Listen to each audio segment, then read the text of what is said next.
My name is John Michael Clark, and this is my story. I was born a sinner like anybody and everybody else, but I don't remember that life at all.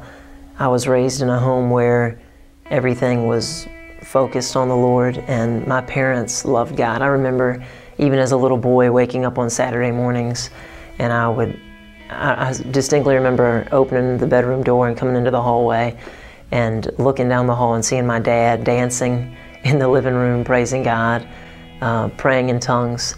I would go and get my breakfast and sit down beside him while he was reading his Bible and praying.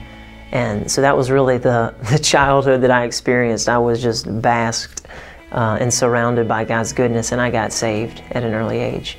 As a child, being born again, it was easy for me to just accept everything that Mom and Dad shared with me and experience whatever they experienced with God through them.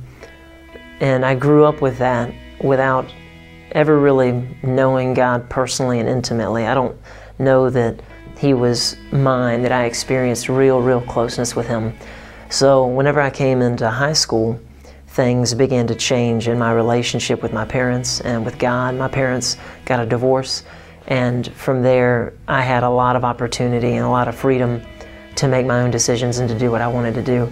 So at that point, I really, whether it was from lack of oversight or whether it was just rebellion, I really did get involved heavily into the party scene, and just being popular was what I lived for, and being around people, being with people, and living the party lifestyle, from just drinking all the time to just staying out and doing whatever it is that teenage boys want to do during late nights during the week.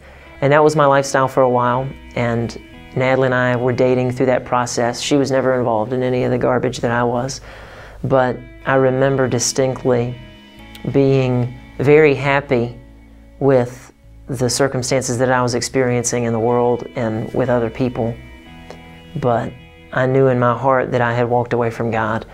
So it was strange, because there was happiness in the sense that I was experiencing some fun, but there wasn't joy. And I could tell the difference, although I couldn't have put it in those words at that time. And I remember leaving Natalie's parents one night after fighting with her about something. And as I pulled out of their driveway, I began to cry. And I think it wasn't about the fight. I think it was about life and just where I was. Everything was kind of culminating. And I called out to God, and I just said, Lord, please forgive me. I ask you to take me back. And as I said those words, please take me back, the song and the singer on the radio was immediately responding. I had said, please take me back, and then through the speakers as I turned it on said, I believe He never let you go. I pulled my truck over onto the side of the road, and I got down on my knees and was just thanking God and praising Him.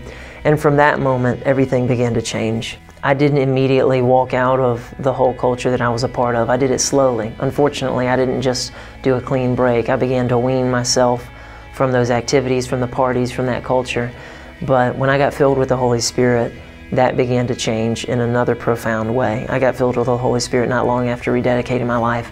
And then I felt like I had the power of God to actually live the life that I wanted to live. And it was just one step after the other, closer to Him, further out of a lifestyle of sin. I wouldn't take back the way anything in my life is now. The way God has just blessed me, I'm aware of His constant presence in my life. I can look around and see His hand on everything. Not that everything is always going the right way, but I can still know, and I do know constantly, that He's blessed my marriage, He's blessed my children, He's blessed the ministry that I get to be a part of, my friendships, every relationship. And I continue to look around and see that and experience that, and it just makes me rejoice, because He is in my life. Nothing can take that away. And even though things come against me, and there's battles and all those things, but if God is for me, I've come to the place where I really believe that nobody can be against me.